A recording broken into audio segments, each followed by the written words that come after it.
Pozdravljeni! Iz ljubljanskega studia 136, to so vesti na vesti.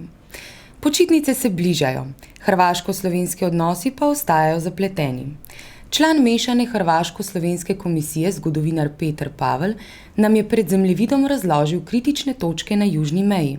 Med drugim nam je zaupal, da smo imeli med drugo svetovno vojno 4 okupatorje, tudi neodvisno državo Hrvaško. Potem, ko končujem knjigo o Štrigovi, je na vrsti potem ta raziskava Bregane, kaj se je pravzaprav od leta 1941-1945 na okupiranem delu slovenske zemlje v času NDH tukaj dogajalo. In kaj naj bi se dogajalo? Ja, to je šlo mi se kot zgodovinari, jaz sem profesor zgodovine in umetnostne zgodovine, ko smo študirali, nam nišče tega ni povedal, da je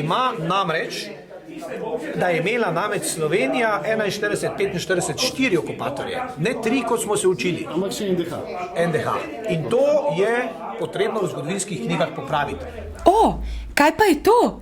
Nikon Coolpix S600, majhen in odziven fotoaparat z ločljivostjo 10 milijonov slikovnih pik. Kaj pa dela na moji mizi? Najboljša reklama, daj kar pustga tam. Pa okej. Peter Pavel je tudi član zavoda 25. junij, ki si prizadeva za sklic izredne seje državnega zbora o odprtih vprašanjih s Hrvaško. Direktor zavoda je povedal, da je zaskrbljen zaradi slabih izhodišč slovenske pogajalske strani. Ti tajni dokumenti, ki so skriti pred javnostjo, torej izhodišča za morebitno razsvojene pred mednarodnim sodiščem, da so slaba. Mi smo jih neuradno videli in lahko tudi potrdimo, da so slaba, da so škodljiva, po naši oceni tudi neustavna in nezakonita. Joško Joras nam je ob tej priložnosti pojasnil svoje zaplete zapornico. A se on s kakšno zapornico dobiva? A ni on poročen? Hrvati so nastavili v soglasju z našimi politiki, da jo hrvaška kontrolna točka upravlja z njo in ona diktira, kdo lahko pride domov in kdo ne more priti mimo te rampe, in to je v nasprotju z sklepom piranskega sodišča. Kljub temu je Joras optimist, hkrati pa je napovedal uporabo vseh sredstev za dosego svoje pravice. Vsi se učimo in tudi mogoče hvala Bogu, da se lahko na takšen način učimo, kajti noben ni padel z nebes, pa da bi vse znal, ampak upam, da ne bomo prej vse zgubili, preden se bomo kaj naučili. Nadaljne akcije pa prav tudi ostajajo skrivnost, pa se pustimo presenetiti, kako? No, poglejte, mi bomo vse pravna sredstva uporabili in tudi drugih sredstev ne bomo izključevali. V predvolilno bitko so se vključili tudi nekateri novinarji. Društvo novinarjev Slovenije in Sindikat novinarjev Slovenije sta predstavila svoje predloge za izhodišča za prenovo medijske politike. Avtorji ugotavljajo, da so razmere v medijih in na slovenskem medijskem trgu slabe. Predsednik SNS Jurančič je ob tem povedal, da bodo dokument posredovali vsem političnim strankam in jih pozvali, da se do njega opredelijo. Odgovore pričakujejo še pred volitvami.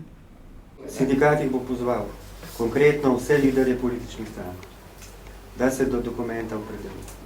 To je pač sklep sindikalne skupščine novinarske.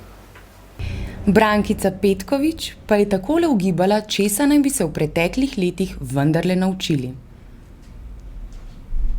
Če smo se kaj naučili iz izrazitih sporov, ki so se vrstili zadnja leta, je po moje ta skupna želja, da se medijsko področje uredi celovito in bolje v interesu verodostojnosti samega tega sektorja. Ker če se tako nadaljuje naprej, se izgublja zaupanje nas, državljanov v ta sektor, pa tudi mislim, da vsi, ki v ustvarjanju medijev sodelujete, predvidevam, da se ne počutite dobro delovati v tako neverodostojnem sektorju. In zato menim, da je treba združiti moči. Pozor, plin lahko uhaja, sploh če je Jan v bližini. Se nimam plina doma. Prejšnji teden so v plinarni Maribor prejeli obvestilo, da je kupec na jeklenki opazil odprt ventil. Po pregledu prodajnih mest so ugotovili, da je več takšnih jeklenk med tistimi, ki so jih na prodajna mesta dostavili v ponedeljek 16. junija. Kako je prišlo do tega, nam je povedal vodja razvojno-tehničnega sektorja Vladimir Denac. Pred kontrolo tesnosti na specialnem Dregerjevem aparatu je potrebno rahlo dvigniti ventil. zaprto jeklenko, naprava pregleda in preskusi in za napravo delavec, ki je bil dodeljen na to delovno mesto, ni zaprl vseh ventilov. O predvideni selitvi Šentjakobskega gledališča iz sedanje stavbe komentar dneva Srečko Kermavnar. Mestni svetniki bodo v ponedeljek med drugim sprejemali tudi predlog strategije razvoja kulture v mestni občini Ljubljana od 2008 do 2011. Dokument, ki ga naše glavno mesto vsekakor potrebuje. Vendar pa se je po osnutku, ki je bil nedavno v javni razpravi, van zadnji hip prikradla tudi sprememba, s katero se nikakor nočemo in ne moremo strinjati. To je izgon vrhunske ljubiteljske gledališke hiše Šentjakobskega gledališča Ljubljana iz dvorane in prostorov, v katerih deluje že več kot 75 let.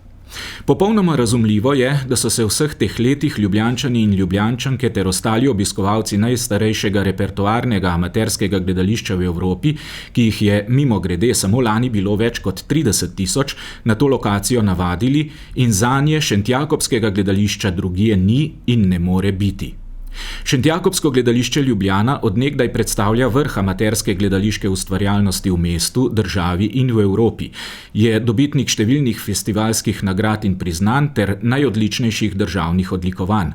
Nazadnjega je leta 1996 s častnim znakom Svobode Republike Slovenije odlikoval tedanji predsednik Milan Kučan, zato nas čudi, da se mu Ljubljana tako zlahka odreka. Tudi zato, ker Šentjakobsko gledališče ni le še ena gledališka hiša, pač pa tudi svojevrstna vzgojna in socialna ustanova, saj v njem že skoraj 90 let združujejo in živijo svojo ustvarjalnost ljudje najrazličnejših poklicev, družbenih slojev in starostnih skupin. Tako kot članstvo pa je pisana tudi njegova publika, ki jo sestavljajo tisti najmlajši, ki predstave gledajo še v naročjih staršev, do najstnikov, študentov in upokojencev. Menimo, da bi pristojni organi za Šentjakobsko gledališče morali najti ustreznejšo rešitev, saj bo v nasprotnem primeru mestno središče nenadomestljivo osiromašeno za kakovostno, raznoliko in privlačno kulturno-družabno ponudbo, ki si jo Ljubljančanke in Ljubljančani vsekakor zaslužijo. Slovenija, Slovenija, Slovenija, kultura. Maribor se pripravlja na festival Lent. V Unionski dvorani so podpisali pogodbo s pokrovitelji festivala. Direktor Narodnega doma Vladimir Rukavina se je ob tem posebej zahvalil županu Francu Kanglerju, čeprav festival od države in mesta dobi zgolj 5% potrebnega denarja. Zahvalil pa se je tudi župan Franc Kangler v belem. Piše v belem, ja. Ne znam si predstavljati festivala Lent brez vas. V Cankarjevem domu smo bili na uprizoritvi predstave Pret-a-Porter, koreografa Eduarda Kluga. Avtor glasbe Milko Lazar je bil po predstavi sproščeno zadovoljen.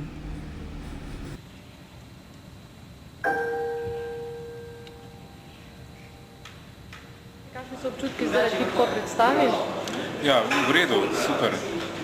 Super. Mislim, da je bila ena boljših izvedb. Drugače pa že mislim, da je 10. ponovitev in vsakič nekaj novega odkrijemo. V Križankah, kjer so nastopili Jinx, je bilo nekoliko bolj živahno.